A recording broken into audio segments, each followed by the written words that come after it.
जय भीम मित्रांनो.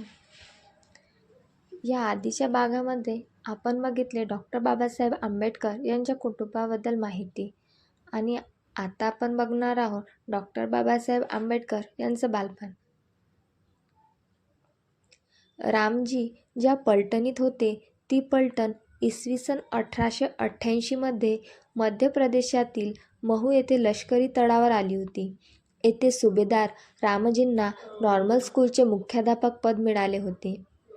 या काळात 14 एप्रिल 1891 रोजी महू, जे आत्ताचे डॉक्टर आंबेडकर नगर आहे, या लष्करी छावणी असलेल्या गावी रामजी व भीमाबाईच्या पोटी बाबासाहेब आंबेडकरांचा जन्म झाला. रामजींनी मराठी व इंग्रजी भाषेचे यथाविधी शिक्षणही घेतले होते. भीमराव हे रामजी सकपाळ व आई भीमाबाईचे 14वे व अंतिम अपत्य होते. बाळाचे नाव भिवा असे ठेवण्यात आले. त्यांची भीम, भीमा व भीमराव ही नावंही प्रचलित झाली. आंबेडकरांचे कुटुंब हे त्या काळी अस्पृश्य गणल्या गेलेल्या महार जातीचे आणि महाराष्ट्रातील रत्नागिरी जिल्ह्याच्या मंडणगड तालुक्यातील आंबडवे या गावाचे होते. अस्पृश्य असल्यामुळे त्यांच्यासोबत नेहमी सामाजिक, आर्थिक भेदभाव केला गेला. इसवी सन 1894 मध्ये सुभेदार रामजी सकपाळ इंग्रजी सैन्यातील मुख्याध्यापक पदाच्या नोकरीवरून निवृत्त झाले आणि महाराष्ट्रातल्या रत्नागिरी जिल्ह्यातील आपल्या मूळ गावाजवळील दापोली या गावातील कॅम्प दापोली वस्तीत परिवारासह राहू लागले. भीमराव वयाने लहान असल्यामुळे कॅम्प दापोली येथील शाळेत त्यास प्रवेश मिळाला नाही व भीमरावास घरीच अक्षर ओळख करून द्यावी लागली. इसवी सन 1896 मध्ये रामजींनी आपल्या कुटुंबासह दापोली सोडले व ते साताऱ्याला जाऊन तेथे राहिले.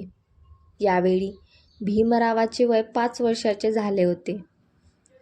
रामजींनी इसवी सन 1896च्या नोव्हेंबर महिन्यात सातारा येथील कॅम्प स्कूल या मराठी शाळेमध्ये भीमरावांचे नाव दाखल केले. या वर्षीच त्यांनी कबीर पंथाची दीक्षा घेतली. त्यांच्या या स्थानानंतर थोड्या कालावधीत इसवी सन 1896 मध्ये मस्तकशूल या आजाराने आंबेडकरांच्या आई भीमाबाईचे निधन झाले. त्यावेळी आंबेडकर 5 वर्षाचे होते. त्यानंतर भीमासह व अन्य मुलांचे संगोपन त्यांच्या आत्या मीराबाईने कठीण परिस्थितीत केले. साताऱ्यात आल्यावर थोड्याच दिवसानंतर भाड्याने घेतलेल्या एका बंगल्यात आंबेडकर कुटुंब राहू लागले. त्यावेळी भीमरावाचे वय 5 वर्षाचे झाले. हे वय त्यास शाळेत प्रवेश देण्यास योग्य होते.